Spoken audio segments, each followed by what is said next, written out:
la radio. Bonjour à tous et à toutes, nous sommes sur Un moment d'histoire, une date, une histoire. Moi c'est Sabina. Et moi c'est Mila. Et nous allons parler de l'invention de la radio. D'accord, alors la première chose à savoir, c'est que la radio n'a pas été inventée par une seule personne. D'abord, nous avons Heinrich Hertz, un ingénieur et physicien allemand, qui va créer les ondes électromagnétiques dans un laboratoire. Ensuite, François-Édouard Branly utilise les ondes pour transporter la voix.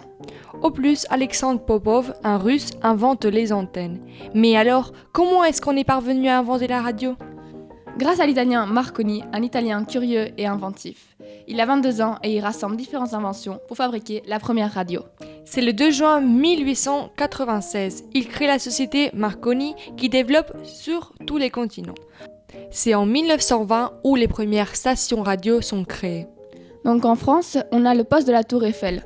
En fait, on va transmettre régulièrement des programmes, par exemple des jeux, des débats, des feuilletons, des grands événements sportifs, par exemple les JO, ou des pubs. La radio est un outil puissant. Pendant les guerres ou en cas de catastrophe, elle permet de donner des informations à toute la population. Et malgré l'arrivée de la télévision et d'Internet, qui sont des importantes concurrences à la radio, on a toujours une radio qui s'adapte et qui résiste. Aujourd'hui encore, la radio évolue. Les émissions de radio sont filmées et peuvent être téléchargées et écoutées tout le temps grâce à Internet. Et dans une époque où le monde est très médiatisé, les réseaux sociaux jouent un rôle crucial dans le journalisme, car tout le monde devient un journaliste, ce qui contribue à la propagation de fake news et qui fait concurrence à la radio. Merci beaucoup Mila, et c'est depuis le poste de la radio du LFIP que nous vous disons à la prochaine. Merci, au revoir.